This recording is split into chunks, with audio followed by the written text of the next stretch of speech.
So Ross Diamond, Executive Director of George Mason Hillel. Okay, Ross, first question.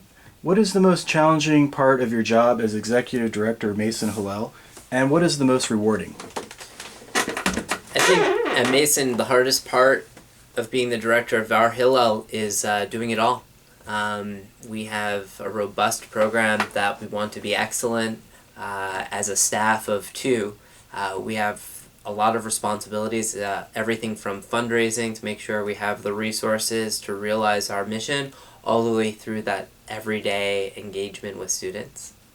Great. And what makes Mason so unique and such a special place? At Mason, we have the majority of our students coming from interfaith or unaffiliated families that are Jewish. We have over 900 students who identify as having Jewish heritage. However, they don't come from traditional families necessarily. They want to be participating in the broad spectrum of our campus. We're known for our diversity here at Mason, and our students really love to have all different aspects of their diversity. However, Judaism and connecting with Jewish community and Israel education and engagement is an important part of their university career because it's something they can take with them. And at Mason, after you graduate, sorority, fraternity, those things don't necessarily play into your life as much as it once did. And so at Mason, we have the opportunity to engage students both within our community and around all their different areas of passion. Great. And I know, your wife Sarah is very involved with you in the Hillel here at Mason. Can you tell me a little bit how you met your wife Sarah? Sure. So at Penn State, where I went to school, I went on a trip to Israel. That was a birthright trip, and I came back really enthused about going back to Israel. The director of programs asked me about a trip that would be leaving the next summer. And so on my second trip to Israel, I'm at JFK Airport, and I see this girl with a laptop, this big old compact, and I say to her, I'm on this trip with you. I have a small memory card. Would I be able to download my photos onto your laptop if it runs out? And that was Sarah, actually. We spent the first 10 days of our trip getting to know each other, and at the Western Wall, the Kotel, at like 4 in the morning, I said, hey, do you want to travel around Israel with me and meet my family and we can explore? And I said to her that, and she basically came back and said, yeah, I'll just quit my job and we'll travel. And we dated long distance, and she brought me up to Canada. And then I'm here. Yeah, well, tell me a little about your experience of living in Canada and serving as executive director of the Hillel of Ottawa.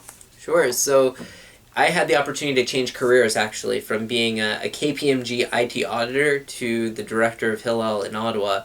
That happened because I was asked to chair a social action mission, and I realized on this mission to Israel how much I loved community organizing. And my business background allowed me to manage an organization relatively easily while focusing on the mission. Canada is very different from American Jewry. It's much more closer. People tend to be more engaged. And for us as well, universities in Canada are significantly different. One amazing thing at Mason is how much we invest in the student experience. In Canada, the student experience is not a significant part of the university experience. Great. And while you were in Ottawa, or in Canada, were there things that you really fell in love with about Canada, like hockey or curling, or was there anything uniquely Canadian that you think you brought back to the States? I really appreciate actually Canadian politics. In Canada, I was friends with people who are affiliated with the Liberal Party or the Conservative Party, and everyone could get together and hang out and be friends regardless of their politics. I find actually here in the DC area, it's very challenging to be friends with people who have diverse perspectives or affiliated with diverse parties, whether it's the Republican Party or the Democrat Party, because oftentimes people can't put their party affiliations down and actually, have a conversation and communicate. So I brought back with me the idea that, you can have a broad group of friends, disagree, but ultimately want the same goal for your country. And what are there the differences between the Jewish communities in Ottawa versus Washington, D.C.? I'd say in Ottawa, the community is it's a much newer community in the sense that many people, many of my students, I mean, I think it was like 2/3 of them or 1/3 came from as descendants of Holocaust survivors.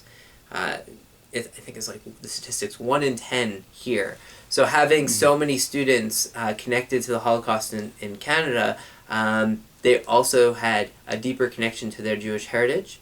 And I found it was much more easy to connect with students on a higher Jewish level, whereas here at Mason, I think that students are approaching Judaism for the first time, and it's really amazing to be able to share that experience with them and provide them the first look at what it means to be a Jewish adult.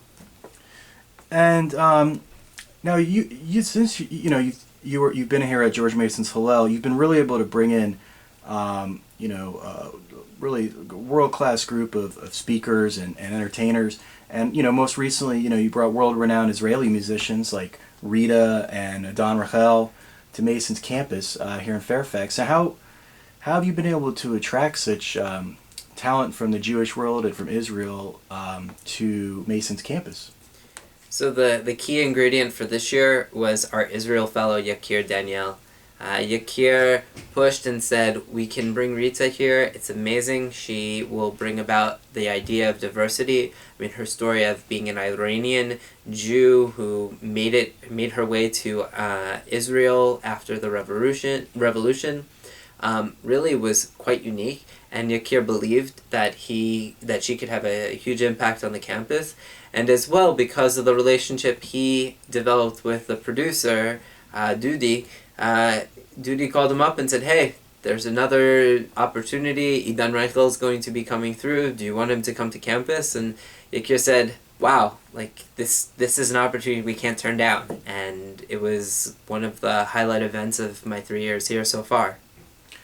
And how have you been able to make Mason's Hillel more dynamic, more of a place where Mason Jewish students can feel welcome, where they can learn about their Judaism, where they can learn about Israel? How have you been able to do that? What kind of approach have you taken here at Mason's Hillel? I've taken the approach that you should never take an opportunity to speak with someone for granted. Our student president next year, Dana, is a great example. She came to our Welcome Week freshman engagement event 2 years ago.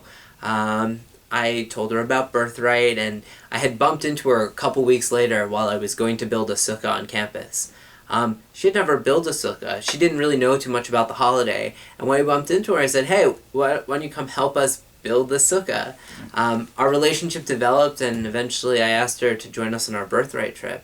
After bumping into her so many times, she said yes, and now a year later, she's like a star. She really, as a student, has had a significant impact on our community.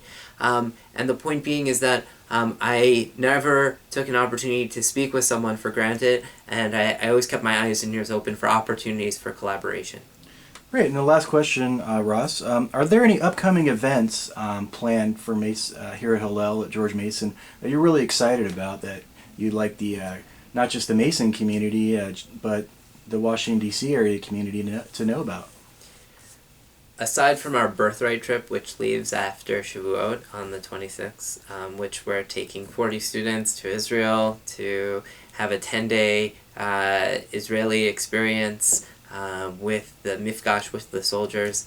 On October 25th, we're going to be having our 3rd annual Expressions of the Holocaust event.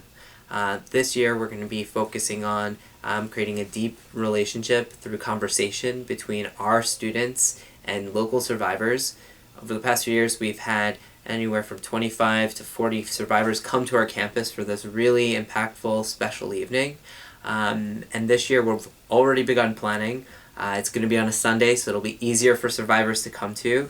And we know that it's going to be fantastic, and I hope that everyone in the community who either has a special connection with local survivors or has never met a survivor in real life will come and join us for this evening to honor them. Oh, great. Well, thank you, Ross.